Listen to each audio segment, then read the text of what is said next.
Brave Jean et toujours brave rediff. Deuxième nouvelle de cette soirée. Brave Jean. C'est dans ma tête où le bug. Je fais l'intro et le titre ou le titre puis l'intro. Laissez-moi y réfléchir encore à peu près 3 minutes 50. Vous savez quoi? Eh bien, aujourd'hui, je vais vous lire La Cité sans... Merde. Bon, donc, bienvenue dans Horrifique Histoire. Ouais, ça m'amuse. Et Mascoc, je crois que tu as toujours ton micro.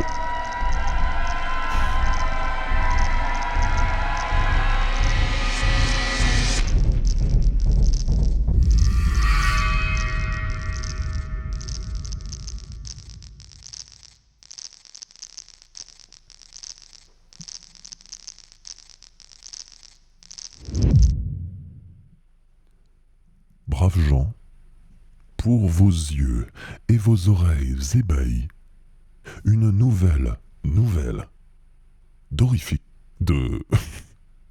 Ça va être dur ce soir. D'Howard Phillips Lovecraft. La Cité sans nom, une nouvelle écrite et publiée en 1921. Bonne écoute à toutes et tous.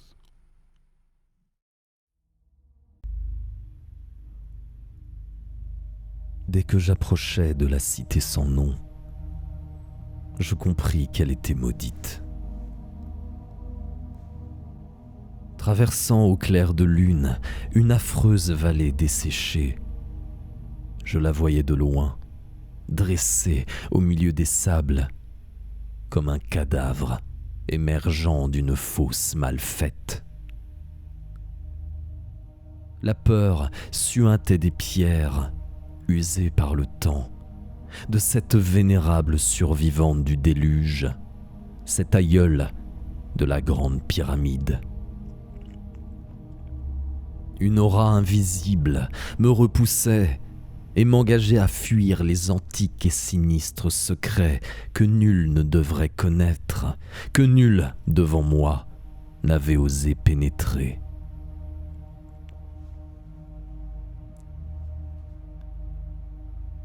Au fin fond du désert d'Arabie, gît la cité sans nom, délabrée et défigurée, ses remparts peu élevés, enfouis sous le sable accumulé par les siècles.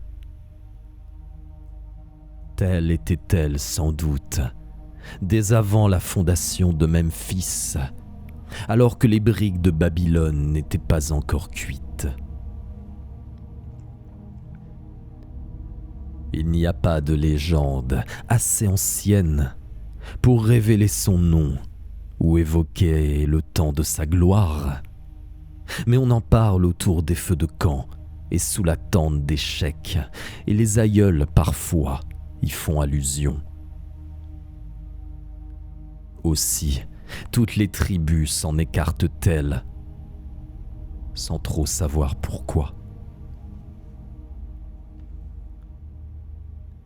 C'est d'elle qu'avait rêvé une nuit Abdul al-Azred, le poète fou, avant de composer ces vers énigmatiques.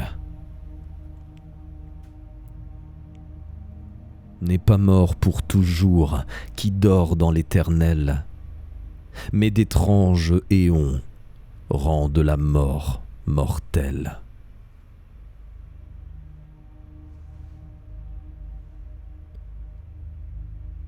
J'aurais dû savoir que les Arabes avaient de bonnes raisons pour se détourner de la cité sans nom, la cité connue par d'étranges récits, mais que nul mortel n'avait vue.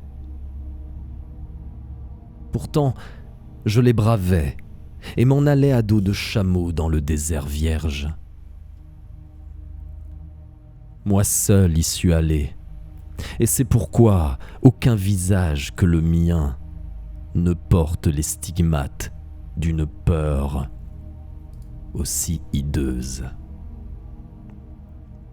C'est pourquoi je suis seul à frémir la nuit quand le vent ébranle les fenêtres.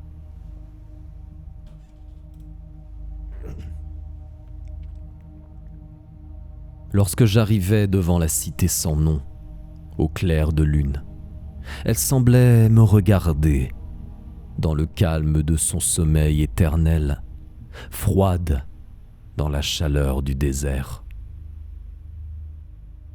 En lui rendant son regard, j'oubliais le triomphe de ma découverte, arrêtais mon chameau et décidais d'attendre l'aube.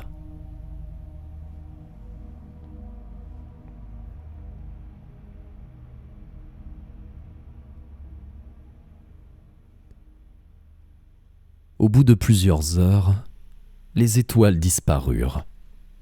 Puis, je vis naître, à l'est, une lueur grise qui bientôt se transforma en lumière rose et or. Soudain, bien que le ciel fût clair et le désert paisible, j'entendis une sorte de gémissement. Et au même instant, un tourbillon de sable surgit des pierres antiques de la cité, à travers lesquelles je vis apparaître à l'horizon le bord embrasé du soleil.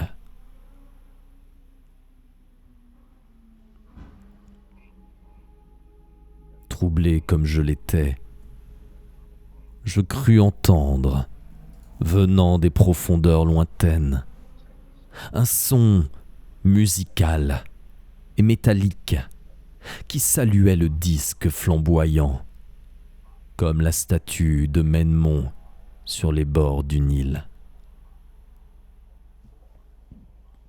Les oreilles bourdonnantes, l'imagination enfiévrée, je conduisis lentement mon chameau jusqu'à la cité sans nom, trop ancienne pour que l'Égypte et Méroé en aient gardé le souvenir.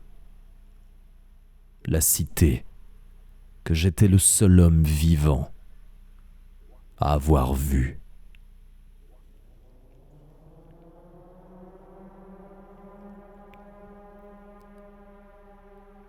J'errais dans la ville et pénétrais dans les maisons, sans trouver une sculpture ni une inscription évoquant le souvenir des hommes, si c'étaient des hommes, qui, il y a si longtemps, construisirent la cité et l'habitèrent.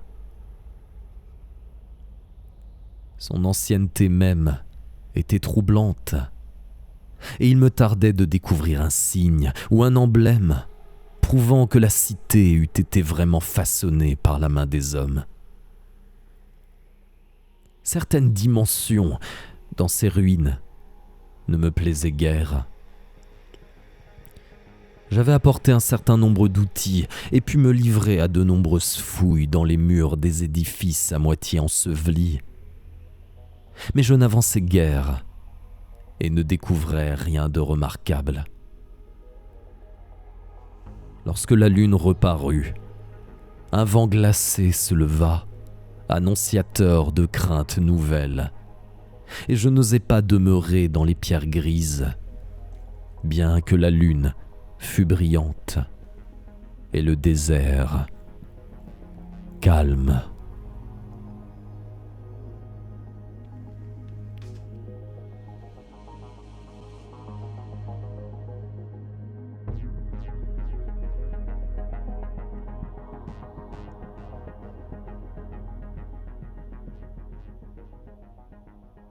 Je fis des rêves horribles et m'éveillai à l'aube, les oreilles résonnant d'un bruit métallique.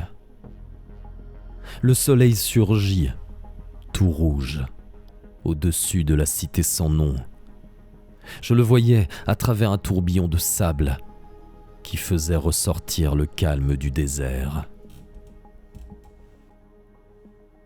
Je m'aventurais, une fois de plus, dans la cité mélancolique, et gonflait le sable comme le corps d'un ogre, une ouverture.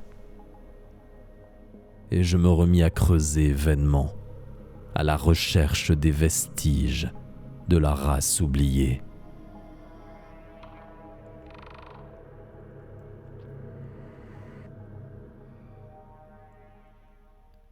Après un bref repos à midi, je passais une partie de la journée à reconstituer le tracé des murs et le contour des édifices aux 3/4 écroulés.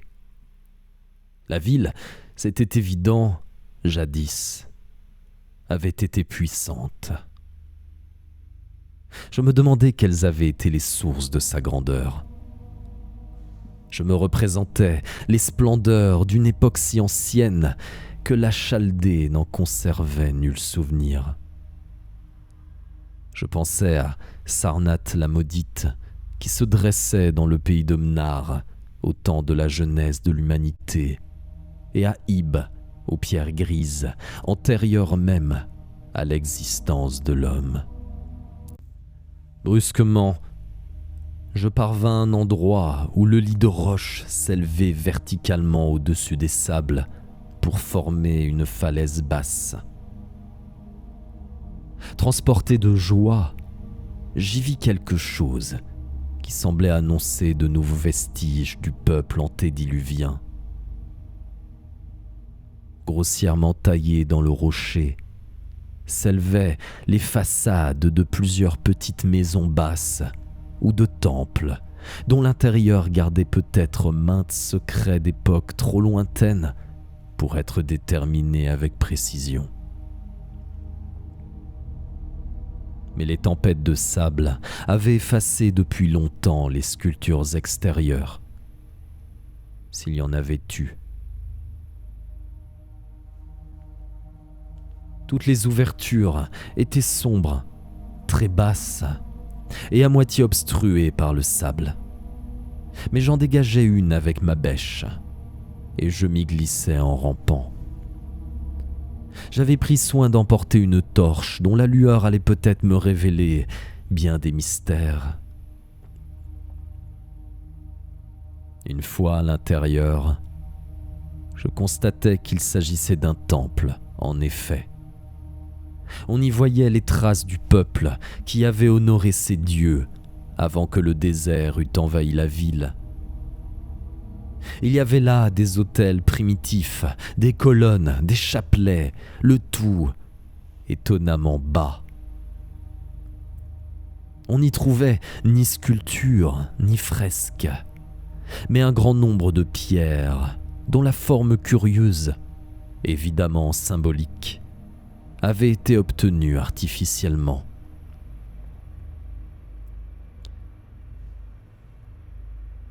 La faible hauteur de ce temple était étrange. Je pouvais à peine m'y tenir à genoux. Mais la surface en était si grande que ma torche n'en pouvait éclairer qu'une partie à la fois. Par moments, je frissonnais, car les sculptures de certains autels laissaient entrevoir des rites d'une nature inexplicable, révoltante et terrible. Je me demandais quels hommes avaient bien pu construire un tel temple et pour quelle cérémonie.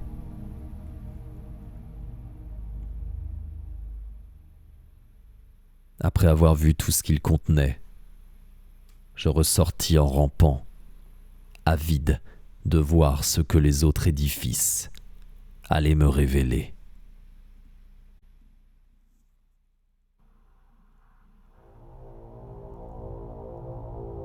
La nuit approchait, mais ce que je venais de découvrir rendait ma curiosité plus forte que ma peur. Je n'avais plus envie de m'enfuir à la vue des ombres qui s'allongeaient au clair de lune et qui, la veille, m'avaient si fort inquiété. Je dégageais une seconde ouverture, m'y glissais, une autre torche à la main, et trouvais encore des pierres symboliques, mais rien de plus précis que dans le premier temple.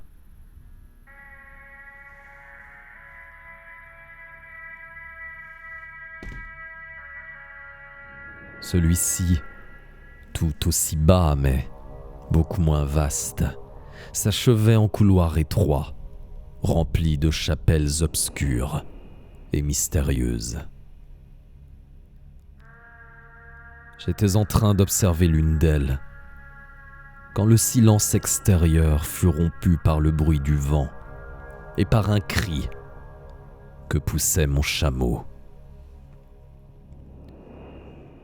Je sortais pour voir ce qui avait bien pu effrayer l'animal.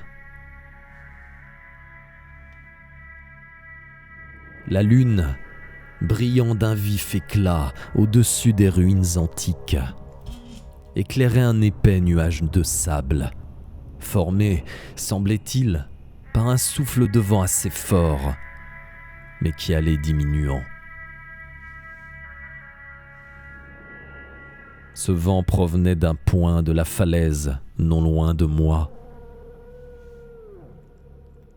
Je compris que c'était cela qui avait effrayé mon chameau, et j'allais le conduire à l'abri quand, levant les yeux, je m'aperçus qu'il n'y avait pas de vent au-dessus de la falaise.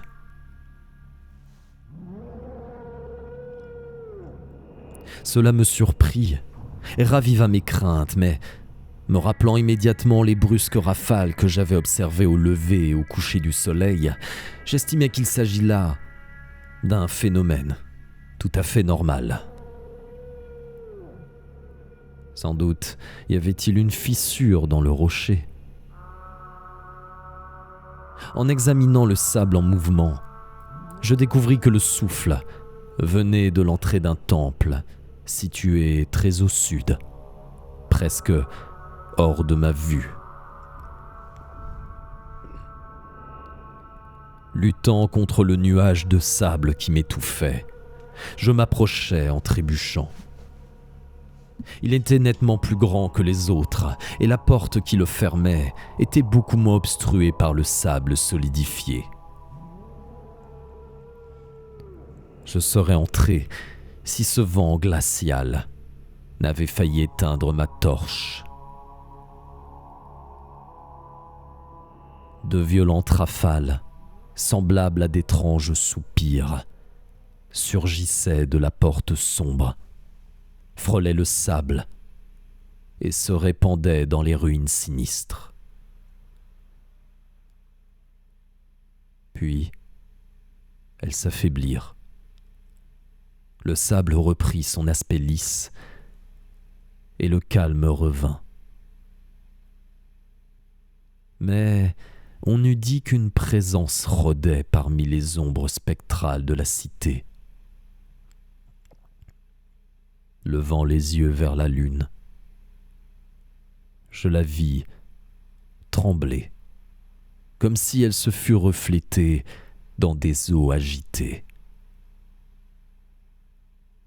Ma peur, inexprimable, n'était cependant pas assez forte pour me faire oublier ma soif de merveilleux et, lorsque le vent se fut totalement apaisé,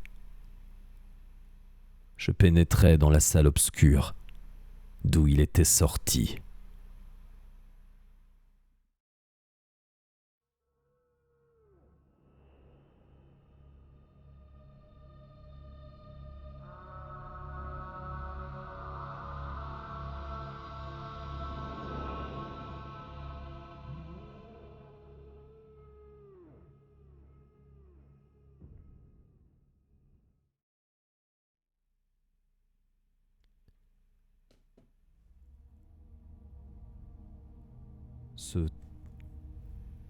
Ce temple, je m'en doutais déjà d'après son aspect extérieur, était plus vaste que ceux que j'avais visités auparavant. C'était probablement une caverne naturelle, puisqu'elle laissait passer des coups de vent venus des profondeurs. Je pouvais m'y tenir debout, mais les pierres et les autels étaient aussi bas que dans les autres temples. Pour la première fois, je vis, sur les murs et le plafond, de curieuses lignes ondulées, presque entièrement effacées, sans aucun doute des vestiges de l'art de cette race disparue. Sur 2 des autels, je découvris, plein d'une émotion grandissante, des réseaux compliqués de sculptures aux lignes courbes, bien façonnées. En élevant ma torche, j'eus l'impression que la forme du plafond était trop régulière pour être naturelle, et me demandais sur quelle base ces sculpteurs préhistoriques avaient commencé à travailler.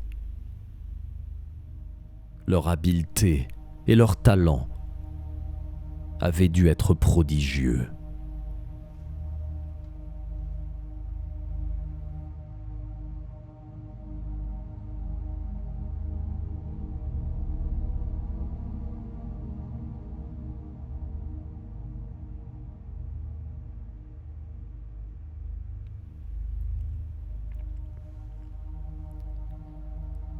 Un éclair de ma torche me révéla enfin ce que je cherchais. L'ouverture qui menait vers ces lointains abîmes d'où le vent était si brusquement sorti.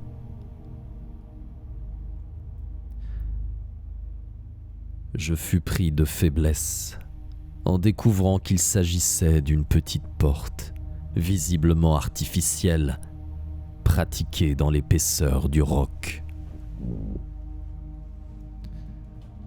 J'avançai ma torche à l'intérieur et j'aperçus un tunnel sombre dont le plafond s'incurvait pour abriter un escalier abrupt aux nombreuses petites marches taillées grossièrement et qui descendaient je ne savais où.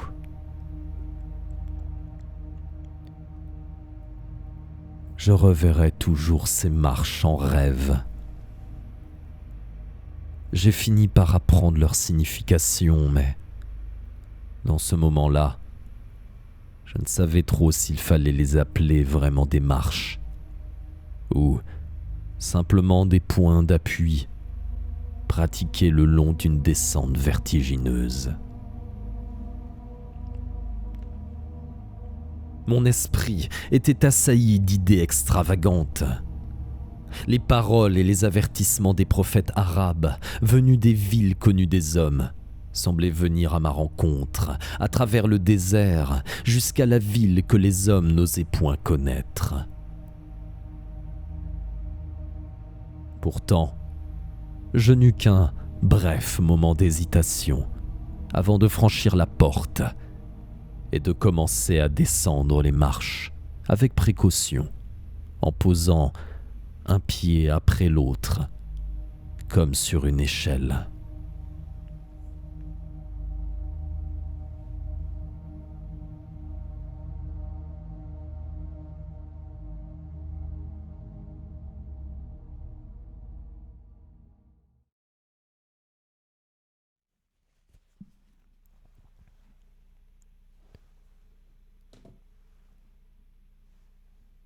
On ne descend ainsi que dans les hallucinations ou le délire. Cet escalier n'en finissait pas. On se serait cru dans un puits hideux, et la torche que je tenais au-dessus de ma tête ne pouvait éclairer les profondeurs insondables où je m'enfonçais. J'avais perdu la notion du temps et ne pensais pas à consulter ma montre. Mais j'étais saisi d'effroi à la pensée de la distance que je devais parcourir. Il y avait des changements de direction et des différences de niveau.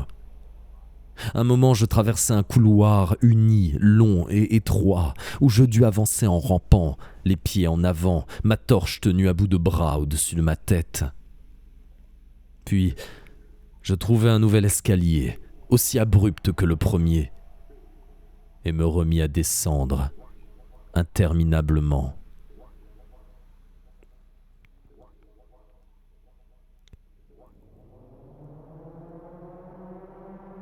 Tout à coup, ma torche s'éteignit. Je ne crois pas m'en être aperçu tout de suite. Lorsque je m'en rendis compte, je la tenais toujours au-dessus de ma tête, comme si elle éclairait encore.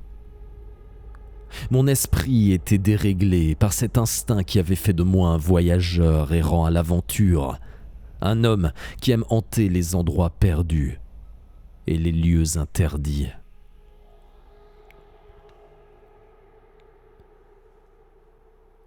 Dans l'obscurité, me revinrent brusquement en mémoire mes fragments favoris de littérature démoniaque. Des phrases d'Al-Azred, l'arabe fou. Des versets tirés des cauchemars apocryphes de Damascus, d'infâmes vers des délirantes images du monde de Gauthier de Metz. Je me redisais d'étranges citations et répétais à voix basse les noms d'Afrasiab et des démons qui descendirent l'Oxus avec lui. Plus tard, je psalmodiais sans cesse une phrase tirée des récits de Lord Dunsany. La noirceur sans écho ni reflet de l'abîme.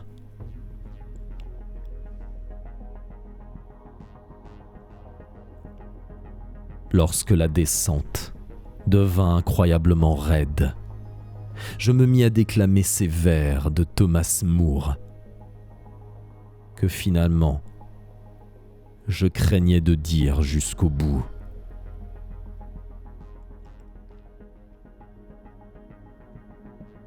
Penché au-dessus de l'insondable abîme, noir chaudron de sorcière où bouillonnent les herbes, j'entrevis aussi loin que porte le regard les parois de jais sombres, lisses comme du verre, enduites de la poix que le royaume des morts jette sur ses rivages visqueux.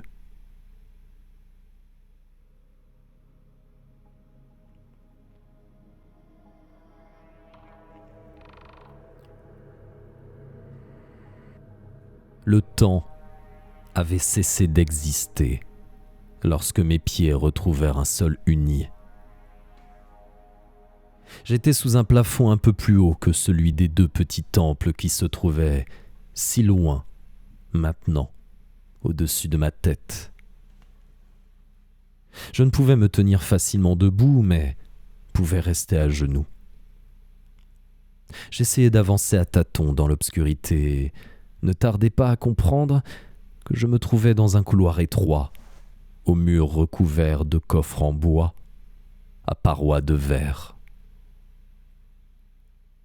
Le contact d'objets de bois et de verre dans cet abîme paléozoïque me fit frémir par ce qu'il pouvait sous-entendre. Les coffres étaient disposés horizontalement de chaque côté du couloir, à intervalles réguliers. Par leur forme oblongue et leur aspect, ils ressemblaient affreusement à des cercueils. En essayant d'en déplacer 2 ou 3 pour les examiner de plus près, je constatais qu'ils étaient solidement fermés.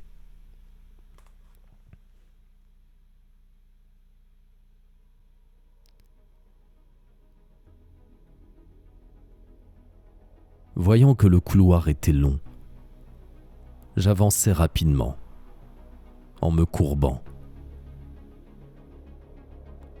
Parfois, je tâtonnais sur les 2 côtés pour examiner ce qui m'entourait et m'assurer que les rangées de coffres continuaient. Ceux qui m'auraient vu tituber ainsi auraient été remplis d'horreur. L'homme est si habitué à se représenter visuellement les choses que je me figurais voir cet interminable couloir de bois et de verre au décor monotone. Enfin, dans un moment d'émotion indicible, je le vis pour de bon.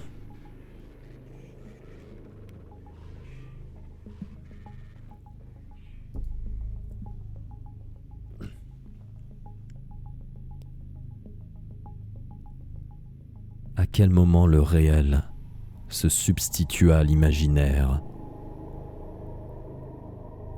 Je ne saurais le dire avec précision.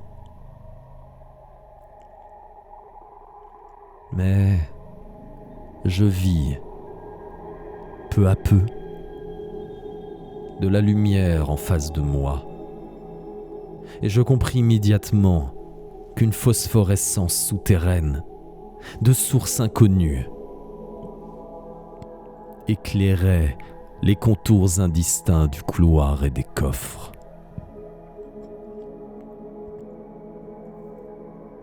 Pendant un bref instant, tout fut exactement comme je l'avais imaginé. Puis la lumière augmenta, et à mesure que je me dirigeais vers l'endroit d'où elle venait, je me rendais compte que la réalité dépassait de beaucoup tout ce que j'avais pu imaginer. Ce n'étaient plus les frustres dessins que j'avais vus là-haut, mais un monument de l'art le plus étrange et le plus magnifique qui soit. Des dessins et des peintures aux couleurs vives, d'une audace fantastique, formaient un ensemble mural d'une richesse impossible à décrire. Les coffres étaient de bois doré, aux parois d'un verre très beau, et contenaient les corps momifiés de créatures, dépassant en grotesque les rêves les plus désordonnés de l'homme.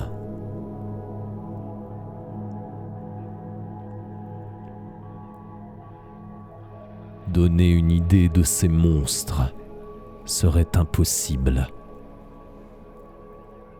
On eût dit des reptiles dont le corps évoquait en partie le phoque, en partie le crocodile, mais le plus souvent, rien de ce que connaissait le naturaliste ou le paléontologue.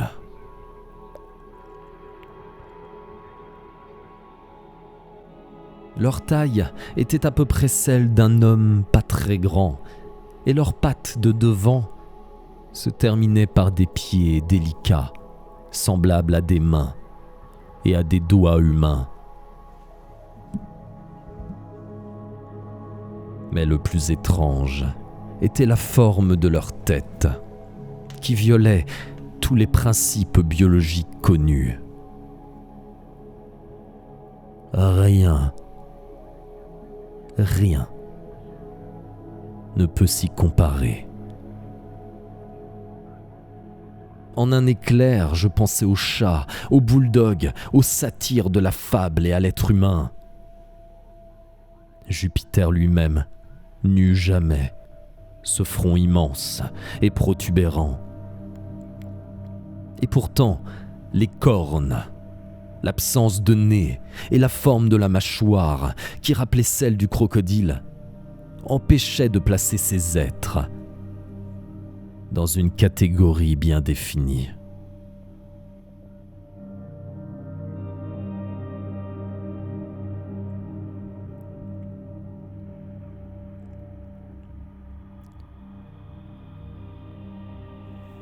Je m'interrogeais un moment sur la réalité de ces momies, dans le vague soupçon qu'elles n'étaient que des idoles artificielles.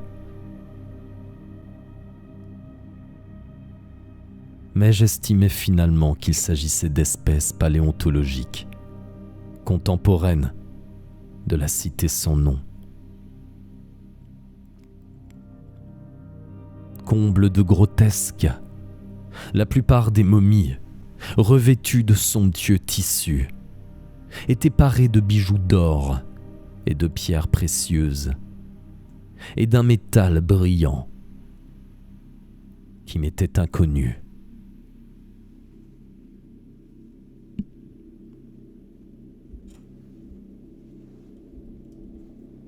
Grande avait dû être l'importance de ces créatures rampantes, car elles occupaient la première place parmi les décorations primitives des murs et du plafond.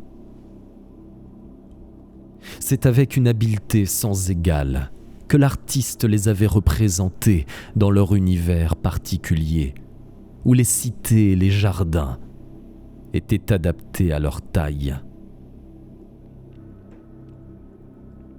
Ma seule pensée fut que les tableaux où elles figuraient devaient être allégoriques, illustrant probablement l'histoire de la race qui les adorait. Ces créatures, me disais-je, étaient aux hommes de la cité sans nom ce que la louve fut aux Romains, ou encore jouaient le même rôle que les totems dans les tribus indiennes.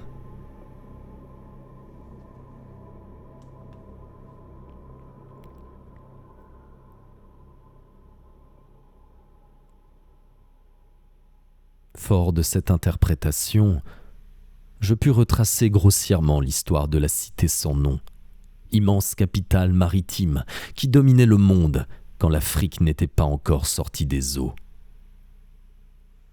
J'évoquais sa résistance au moment où la mer se retira et où le désert remplaça les vallées fertiles. Je vis clairement ses guerres et ses triomphes, ses luttes et ses défaites, et le terrible combat final contre le désert lorsque ses habitants, représentés ici par les reptiles, durent par milliers se frayer miraculeusement un chemin à travers le roc pour se réfugier dans le monde souterrain dont leur avait parlé leur prophète. Tout cela était traité d'une manière étrangement réaliste. Et le lien des tableaux avec la terrible descente que je venais d'accomplir ne faisait aucun doute. Même les couloirs étaient reconnaissables.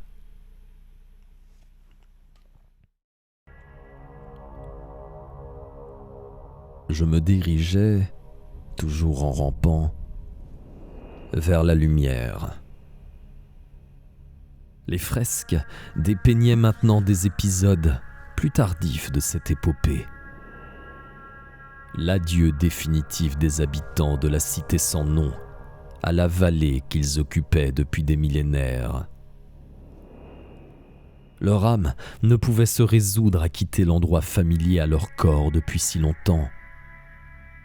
L'endroit où, nomades, ils s'étaient établis pendant l'enfance du monde, taillant dans la roche vierge les sanctuaires primitifs qu'ils n'avaient jamais cessé de vénérer. Maintenant, la lumière était meilleure et me permettait d'examiner les peintures de plus près. Me rappelant que les étranges reptiles devaient représenter les hommes inconnus, je me mis à réfléchir aux mœurs de la cité sans nom. Un grand nombre de faits demeuraient obscurs. Cette civilisation, qui comprenait un alphabet écrit, semblait avoir été plus avancée que celle de Chaldée ou d'Égypte, qui était venue plus tard. Pourtant, on trouvait de curieuses lacunes. Par exemple, je ne découvris rien qui évoquât la mort ou les coutumes funéraires, sauf lorsqu'elles se rapportaient à des guerres, des désastres ou des épidémies. Et je jugeais étonnante cette répugnance à décrire la mort naturelle. On eût dit que l'idée de l'immortalité avait été entretenue comme une illusion réconfortante. Vers l'extrémité du couloir, on rencontrait des scènes confondantes de pittoresque et d'extravagance. Des vues contradictoires de la cité sans nom dans son abandon et son délabrement croissant, et d'autres de cet étrange royaume paradisiaque où la race inconnue avait abouti en creusant la pierre. On y voyait toujours la ville et la vallée au clair de lune, un nuage doré suspendu au-dessus des remparts écroulés, révélant en partie la splendide perfection d'autrefois que l'artiste avait rendue de manière stylisée. Les scènes représentant le paradis étaient presque trop étranges pour être croyables. On y voyait un royaume caché, où le jour était éternel, rempli de villes glorieuses, de collines et de vallées impalpables. Je crus apercevoir enfin des signes de décadence. Les peintures étaient moins habiles, et leur bizarrerie dépassait celle des premières. Elle semblait être la preuve d'une longue déchéance de la race disparue, en même temps que d'une férocité croissante à l'égard du monde extérieur d'où le désert l'avait chassée. La silhouette des personnages, toujours représentés par les reptiles sacrés, semblait se détériorer peu à peu, bien qu'on vît leur esprit planer au-dessus des ruines, dans un clair de lune outré. Des prêtres décharnés, sous la forme de reptiles en vêtements de parade, maudissaient l'air libre et ceux qui y vivaient. Et l'unique scène finale, atroce, mettait en scène un homme à l'aspect primitif, peut-être un des premiers habitants de l'antique Irem, la cité des colonnes, mis en pièces par le représentant de la race anéantie. Je me rappelais la crainte qu'inspire aux Arabes la cité sans nom. Et je fus soulagé de ne voir ensuite qu'un plafond et des murs gris et nus.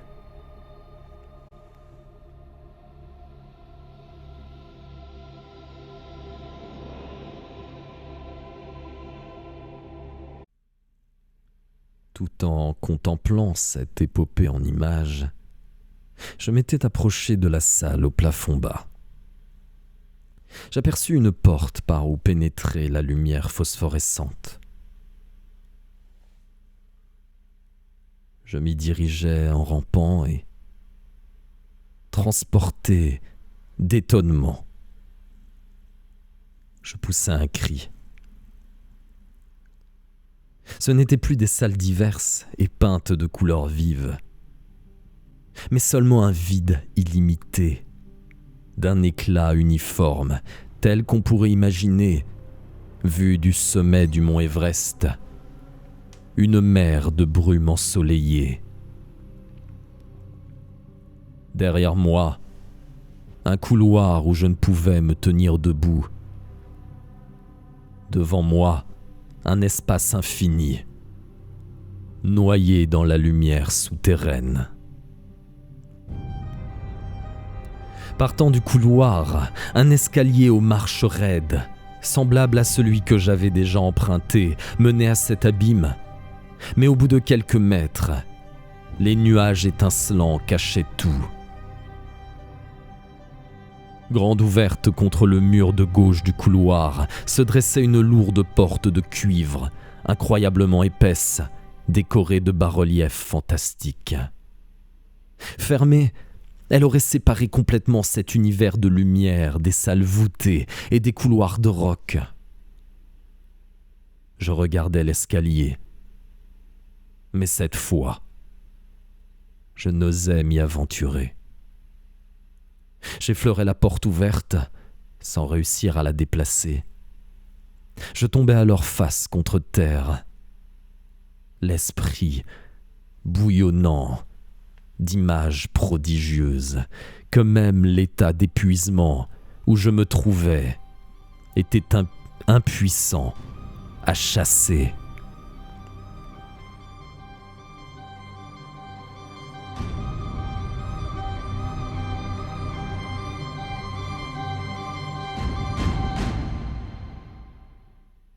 Ainsi, étendu, immobile et les yeux fermés, libre de méditer, de nombreux détails des fresques que j'avais à peine remarqués tout d'abord me revinrent à l'esprit, chargés d'un sens nouveau et effroyable.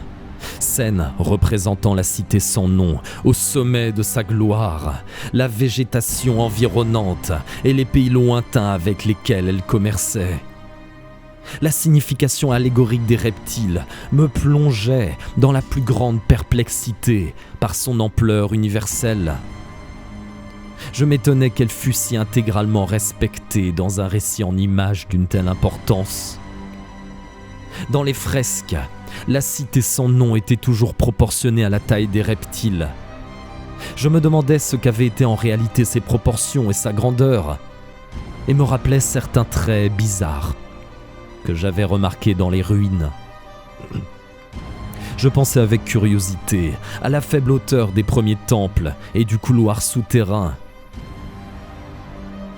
et je conclus qu'ils avaient dû être taillés ainsi, dans un esprit de déférence envers les reptiles dieux qui étaient honorés. Mais alors les fidèles étaient forcés de ramper? Peut-être les rites mêmes de leur religion faisaient-ils de la reptation un hommage à ces créatures?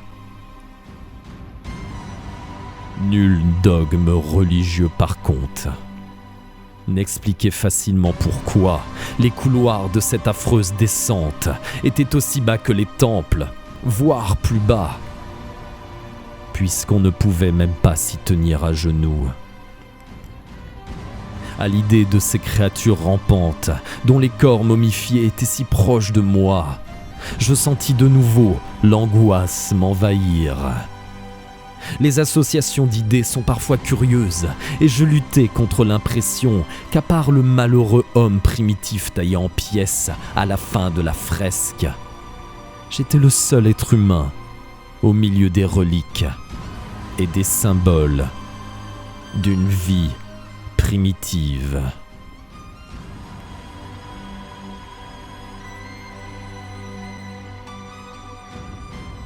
Mais comme toujours dans mon étrange existence errante, la curiosité ne tarda pas à l'emporter sur la peur. L'abîme lumineux, et ce qu'il recelait peut-être, présentait un problème digne des plus grands explorateurs. À mes yeux, il était hors de doute que tout un monde de mystères subsistait vers le bas de cet escalier aux marches remarquablement petites. J'espérais y trouver ces souvenirs humains sur lesquels les fresques du corridor étaient muettes. D'après elle, le royaume souterrain était rempli de villes et de vallées incroyables. Mon imagination s'attardait sur la richesse des ruines colossales qui m'attendaient.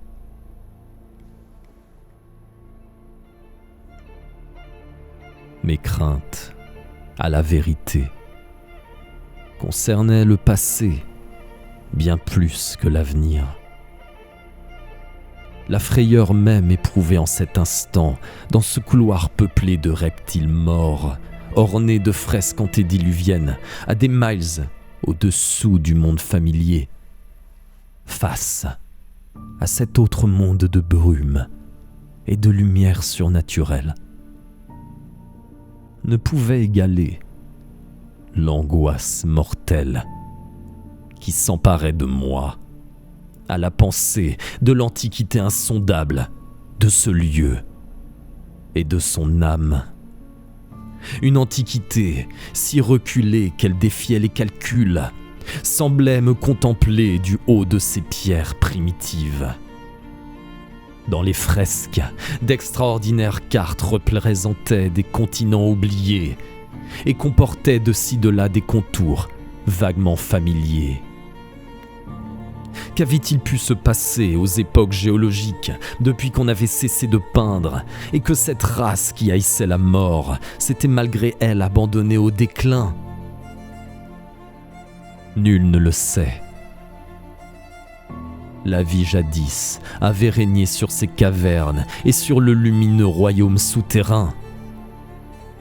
Maintenant, j'étais seul avec les reliques et je tremblais en songeant aux siècles innombrables au long desquels elles avaient monté leur garde, muettes et solitaires. Brusquement, je fus repris de cette peur intense que j'avais éprouvée de façon intermittente depuis que j'avais vu pour la première fois, sous les froids rayons de la lune, la vallée terrible et la cité sans nom. En dépit de mon épuisement, je me redressais d'un bond et regardais derrière moi vers les couloirs et les tunnels qui menaient au monde extérieur.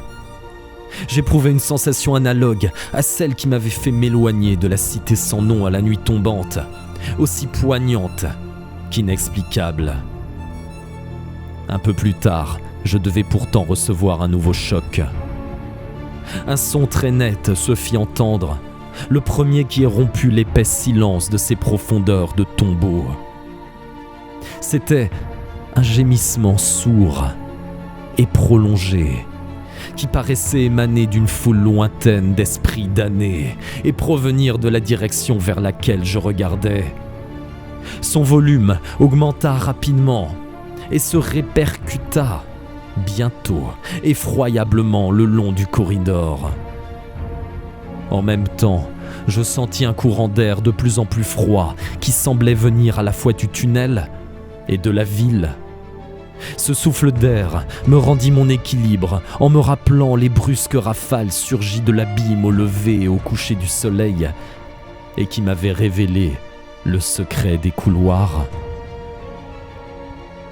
Une nouvelle fois, ma peur disparut, puisqu'un phénomène naturel tend à dissiper les sinistres pensées qu'inspire l'inconnu.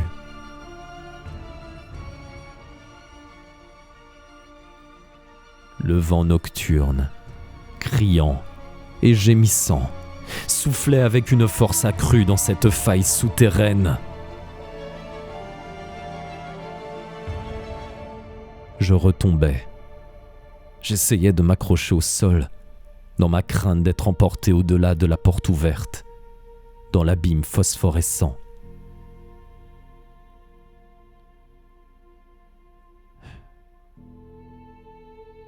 Je ne m'attendais pas à une telle furie. Et, comprenant que je glissais vraiment vers l'abîme, je fus repris de 1000 terreurs nouvelles. La malignité de ces rafales faisait naître en moi d'inconcevables chimères. Une fois de plus, je me comparais, frissonnant, à l'unique représentation humaine du couloir, l'homme primitif, mis en pièces par la race sans nom. Dans l'éternité démoniaque du courant d'air, il semblait y avoir une colère vengeresse, d'autant plus forte qu'elle était impuissante. Je crois bien que, finalement, je me mis à crier comme un fou, je l'étais presque. Mais mes cris se perdirent dans le vacarme infernal que faisaient les esprits du vent. J'essayais de revenir à plat ventre, luttant contre le torrent invisible et meurtrier. Mais j'avais le plus grand mal à lui résister, poussé comme je l'étais, lentement et inexorablement vers le monde inconnu. Enfin, ma raison dut m'échapper complètement, et je me mis à répéter sans relâche les vers énigmatiques d'Alazred l'arabe fou, n'est pas mort pour toujours qui dort dans l'éternel, mais d'étranges éons rendent la mort mortelle.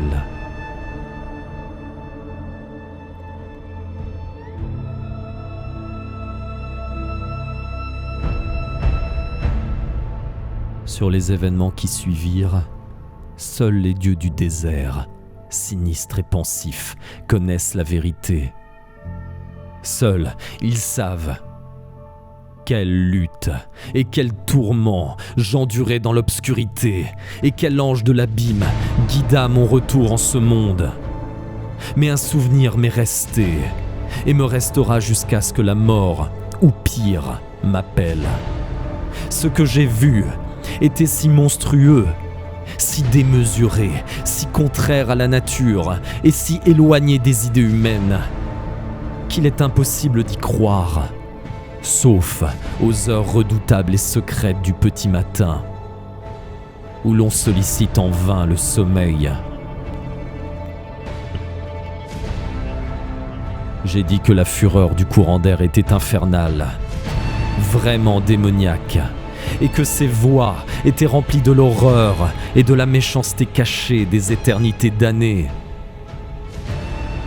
À ce moment, le bruit de voix, confus encore devant moi, parut à mon esprit meurtri, prendre derrière moi une forme articulée. Tout en bas, dans ce tombeau où d'innombrables vestiges gisaient depuis des siècles, à des lieues en dessous du monde des hommes que l'horreur éclairait en cet instant, j'entendis le grondement et l'affreuse malédiction de démons aux langues étranges.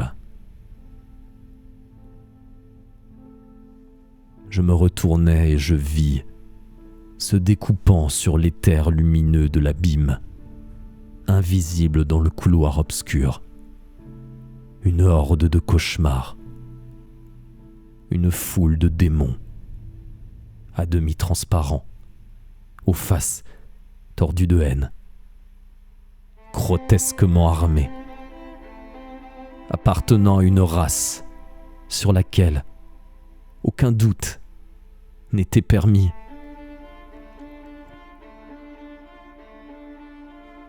C'étaient les reptiles de la cité sans nom.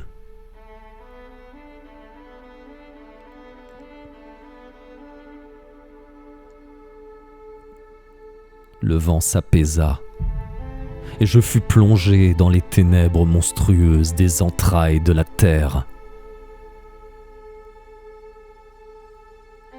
Lorsque la dernière de ces créatures fut passée, la lourde porte de cuivre se referma brusquement, avec un bruit assourdissant, dont l'écho métallique et musical se répercuta jusqu'au monde lointain pour saluer le soleil levant, telle la statue de même nom sur les bords du Nil.